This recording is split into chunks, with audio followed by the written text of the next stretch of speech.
Very good, happy Friday morning to everyone out there. We've made it to the end of the work week officially. Landon here with you to bring you your weather and odd forecast courtesy of On Target. Unfortunately, folks, it's going to be a dreary end to the work week, all right? It's not going to be all bad news. We've gotten the vast majority, if not all, the precipitation out of here. We are finally getting this large pinwheeling upper level low that's going to be ejecting out off of the East Coast. Now, you will note, folks, we do have counterclockwise flow around areas of low pressure, and we can see that present this morning with this northerly and northwesterly wind component. It's going to keep quite a bit of a chill in the air for us, all right? It's going to be keeping the cloud cover in here as well, advecting that moisture out of the Great Lakes region. But the good news is we do have high pressure that's going to be nudging in here from the west as we work throughout the overnight. This is going to provide us a nice, slow but steady improvement throughout the entirety of the weekend. Let's get a look across the region, shall we? D93 Skycam, home of the Tony Rose Morning Show. I'll be hopping down there right around the 7:30 a.m. hour to have a conversation with him about the weekend weather that's going to be ongoing out there. You can see the cloud cover that's got us socked in.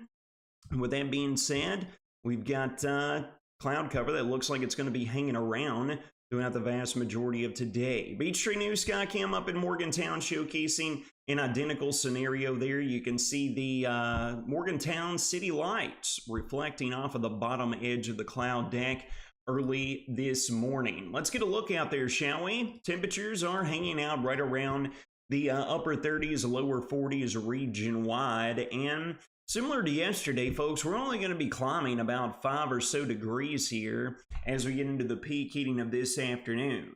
Forecast highs going to be mitigated to right around the mid-40s across the region. And a big reason for that is these continuous northwest winds that we're already seeing present out there. Folks, we've already had gusts of 15 to 20 plus miles an hour, and this will be the weather story as we work throughout the day. Not just keeping the temperatures mitigated to the mid-40s, folks. We're going to be looking at wind chills not getting out of the mid, perhaps the upper 30s as we progress throughout this Friday. Getting a better look here at the latest surface map, you can see where the lingering leftovers of the wintry mix and scattered light snow showers. They did have some minor accumulations across portions of northern and eastern Kentucky overnight. That is going to be clearing out of here, opening up the door for that area of high pressure to nudge right in here out of the west, all right? So the first thing I want to mention is those wind speeds that we're going to be dealing with throughout the entirety of today, all right? We're going to take you all the way through mid-morning. We continue into the lunchtime hour. They might subside just a bit by mid-morning, but then picking back up throughout the afternoon, upwards of the magnitude of 15 to 25 miles an hour. You all get the idea, folks. It's going to be very similar to yesterday. It'll feel a little bit warmer out there in comparison to the 20 wind chills that we were experiencing yesterday. So I guess if you need a silver lining, you can take that with you. Looking at the wind chills throughout today, we're going to keep them trapped down into the 30s, folks. Here we are getting into the peak heating of this afternoon. Peak wind chill readings in the short-term model guidance right at 37 degrees here in Bowling Green. And then, folks, you're going to see a nice moderation and a nice uptick in those temperatures here as we work throughout the weekend. Now, the winds are going to stay out of the north tomorrow, folks, and that's going to keep wind chills right around the low to mid-40s. But highs should peak right around the lower 50s, and with loads more sunshine anticipated, it's going to feel a whole lot better. And the great outdoors and Sunday is only going to be nicer than that, all right? So here's the big picture view. You see high pressure noses down there towards the Gulf Coast. That's what's going to turn our winds out of the south as we work throughout the weekend. Low to mid-50s for highs on Saturday. Here we are getting into Sunday. We're going to be peaking between the low to mid-60s, all right? Sunday is going to be absolutely wonderful in the great outdoors. Loads of sunshine to go along with that. It should be quite nice. However, as we get into Thanksgiving week, folks, things are going to take a turn. We're going to be looking at a very, very active pattern that's going to be evolving here across the continental United States with numerous weather makers on the horizon. The first and foremost will be arriving here in the Monday time frame. We have this developing area of low pressure.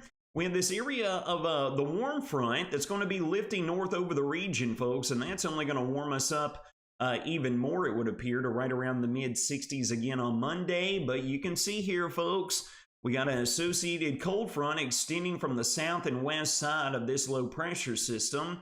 Widespread showers, perhaps a few rumbles of thunder, are going to take over during this time frame. This is most likely to appear Monday afternoon into Monday evening. And then the cold front gets out of here, folks. High pressure builds in from the west and provides us a sunnier, albeit colder, Tuesday. Tuesday looks to be the pick of the litter throughout our Thanksgiving week in terms of nice weather conditions, with sunshine being present. You better soak it in on Tuesday, though, folks, because look at this drastically evolving weather maker that's ejecting out of the east side of Colorado, south and east towards our vicinity. Here we are looking at Wednesday afternoon, getting into Wednesday night with widespread rain showers and storms a possibility. Here's where the surface map is going to appear by the time we roll into sunrise on Thanksgiving Day, all right?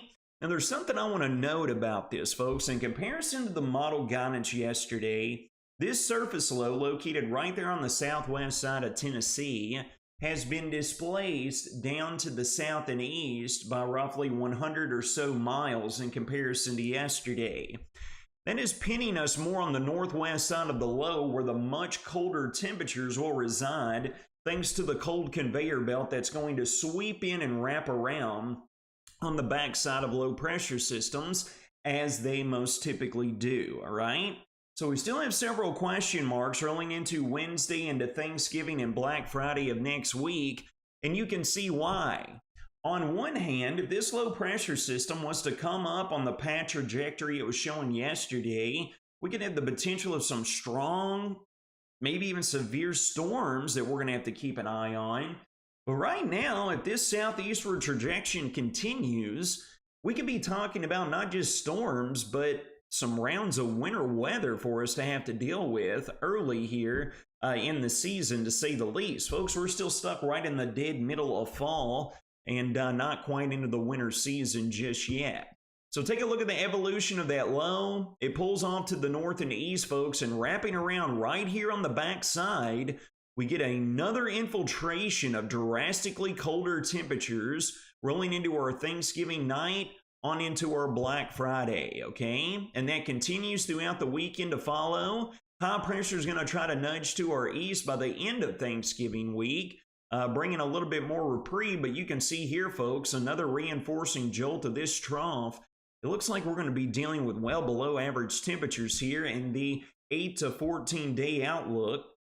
And with some moisture available, the fetch coming off of the Great Lakes, we can have some wintry shenanigans come along with that as well. But long story short, folks, it looks like the cold shot's going to be setting up here with this monster trough sitting up over the northeast U.S. and really not loosening its grip as we work into the last half of next week and all the way into the week that will follow, okay? With the active pattern in sight, folks, we have got a load of rainfall in the forecast as well. This is valid for our first system on Monday. This will take us all the way through, basically, Black Friday morning. And you can see here, folks, we're looking on the cusp of maybe 1/10 of an inch up to 1/2 an inch of rainfall on Monday. But in the Wednesday to Friday morning time frame, we're talking about the opportunity of 1 to 2+ inches of additional rainfall coming along with that. Latest drought monitor was released yesterday. We continue to see a large dent be put into those drought conditions. We've got a whole lot less yellow and browns that are showing up, mitigated to far southeast Kentucky. None of the Wobbles community is under any sort of drought conditions whatsoever. Here's a full breakdown of your next 6-day weather forecast brought to you by Ohio Valley Insurance. Cloud cover gonna dominate the better part of the sky throughout today. Brisk northwest winds keeping wind chills down into the 30s. Keep the winter wardrobe out and alive. And yeah, put that on before you head out the door this morning. We get some improvement and a nice warm-up Saturday into Sunday underneath sunshine coinciding with southerly winds. Mid and upper 60s on Monday with widespread showers, a few rumbles of thunder to come along with that. Tuesday will be sunnier, albeit much colder, with highs trapped into the 40s for some. And then low to mid 50s on Wednesday with the widespread showers and storms gradually taking back over yet again. Folks, that'll wrap up your Friday morning weather or not forecast presented by On Target. You all take care of yourselves and each other.